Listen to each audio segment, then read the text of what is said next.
Assalamualaikum warahmatullahi wabarakatuh. Kami dari kelompok 9 yang terdiri dari Adifa Rosi Safura, Alisa Putri Nur Cahyanti, dan Pianisa Ayu Nurjana akan membahas tentang peran agama untuk membangun harmoni. Yang akan kami bahas di sini adalah apa itu pengertian dari harmoni, lalu apa saja faktor pendukung dan penghambat terjadinya harmonisasi, dan yang terakhir yang akan kami bahas adalah apa keterkaitan agama dengan terciptanya harmoni.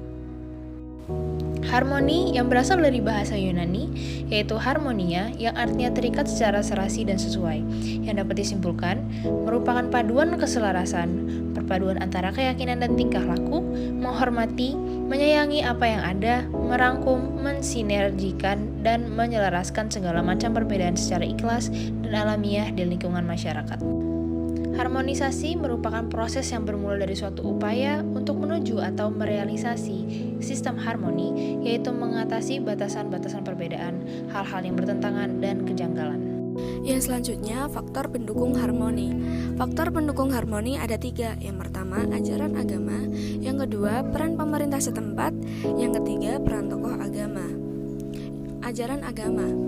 Setiap umat beragama dapat memahami dan mengamalkan ajaran dari agama yang diyakini. Dengan demikian, keharmonisan di lingkungan masyarakat dapat terjaga. Dalam ajaran agama Islam dikatakan bahwa manusia diciptakan dengan beragamnya perbedaan untuk saling mengenal dan memahami. Seperti dalam surah Al-Hujurat ayat 13 yang berbunyi, Ya ayyuhan nasu inna khalaqnakum min dzakari wa unsa wa ja'alnakum syu'uban wa qabaila lita'arafu inna akramakum indallahi atqakum innallaha alimun khabir. Yang berarti, wahai manusia, sungguh kami telah menciptakan kamu dari seorang laki-laki dan seorang perempuan. Kemudian kami jadikan kamu berbangsa-bangsa dan bersuku-suku agar kamu saling mengenal. Sesungguhnya yang paling mulia di antara kamu di sisi Allah ialah orang yang paling bertakwa. Sungguh Allah Maha mengetahui, Maha teliti. Dan juga dalam surah Al-Kafirun ayat 6, Lakum dinukum waliyadin, yang berarti untukmu agamamu dan untukku agamaku. Yang selanjutnya ada peran pemerintah setempat. Pemerintah juga berperan dalam menciptakan keharmonisan. Tindakan pemerintah yang tidak membeda-bedakan warga yang satu dengan yang lain adalah tindakan yang dapat menciptakan harmoni sosial masyarakat, karena tidak adanya kecemburuan sosial antar warga. Dalam menjalankan roda pemerintahan, pemerintah setempat berjalan seimbang dengan masyarakatnya, berlaku adil dalam menciptakan suasana yang harmoni.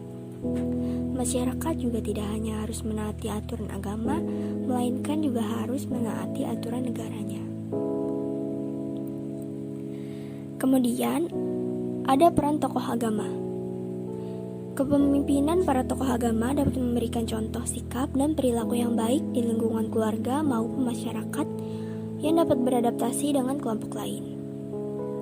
Terbentuknya suatu kerukunan tidak luput dari peran tokoh agama masing-masing yang bertindak sebagai pengayom, pengawas, dan memberikan contoh atau panutan dalam kehidupan bermasyarakat. Untuk itu, peran tokoh agama sangatlah penting. Lalu selanjutnya ada faktor penghambat harmoni. Yang pertama ada perkawinan beda agama. Dengan perbedaan agama dalam sebuah keluarga dapat menjadikan permasalahan dalam keluarga yang tidak menerimanya. Ketika akan menikah dengan seseorang yang berbeda agama, kerap sekali terjadi hingga berujung dengan konflik antar keluarga karena pihak keluarga tidak mau menerima untuk berpindah agama. Karena bagi mereka, perkawinan beda agama akan mengakibatkan hubungan yang tidak harmonis, apalagi menyangkut hukum perkawinan, warisan, dan harta benda. Yang kedua ada provokasi dari luar. Faktor penghambat harmoni sosial keagamaan juga dapat disebabkan oleh pengaruh atau provokasi dari orang luar, yakni pendatang baru pada suatu daerah yang dapat memengaruhi masyarakat. Lalu ada agama, manusia, dan harmoni. Dalam keberadaan manusia yang hidup harmoni dalam keanekaragaman, maka keutamaan yang harus diperjuangkan adalah kegembiraan dalam kebersamaan. Kekerasan dan disharmoni bukanlah pilihan. Lalu kedamaian merupakan kebutuhan setiap individu, seperti halnya kebutuhan fisik, psikis, dan biologis. Maka, setiap individu berkewajiban untuk mewujudkannya dalam lingkungan kehidupannya. Dalam Al-Quran, Allah SWT melarang bagi orang-orang yang beriman mengadakan pemutusan hubungan baik antar manusia dan mereka yang mengadakan kerusakan dengan balasan yang sangat pedih. Seperti dalam Quran surat Ar-Ra'd ayat 25 yang berbunyi, وَالَّذِينَ يَنقُضُونَ عَهْدَ اللَّهِ مِنْ بَعْدِ مِيثَاقِهِ وَيَعْتَدُونَ مَا أمر الله به أن يُوصَلَ وَيُفْسِدُونَ في الأرض أولئك لهم اللعنة ولهم سوء الدار. Yang artinya, dan orang-orang yang melanggar janji Allah setelah diikrarkannya dan memutuskan apa yang diperintahkan Allah SWT agar disambungkan dan berbuat kerusakan di bumi, mereka itu memperoleh kutukan dan tempat kediaman yang buruk atau jahanam. Selanjutnya ada aktualisasi iman. Aktualisasi iman adalah nilai-nilai agama sebagai fondasi yang baik untuk membangun hubungan sosial kemasyarakatan. Ia membentengi tingkah laku manusia secara menyeluruh.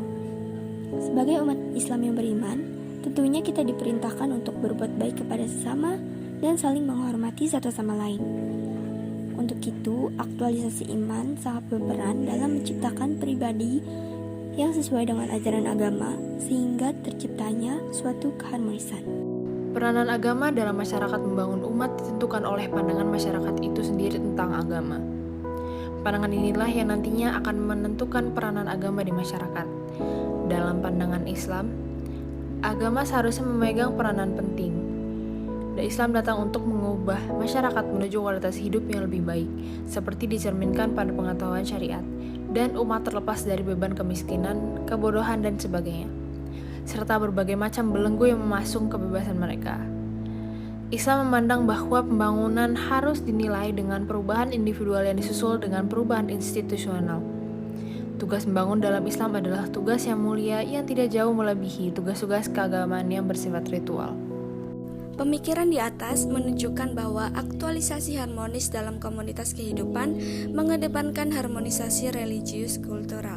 Pandangan Islam melisensi harmoni dan kedamaian. Bahkan Islam sangat memerintahkan dalam mencapai suatu tujuan harus terhindar dari celah dan noda dalam bentuk anarki, kekerasan, apalagi mendatangkan korban. Kesimpulan dari materi ini adalah peran agama dalam menciptakan harmoni adalah dengan membentuk perilaku manusia yang sesuai dengan ajarannya. Karena pada dasarnya setiap agama tidak mengajarkan pada keburukan. Dengan perilaku manusia yang sesuai ajaran agama, maka akan terciptalah keharmonisan.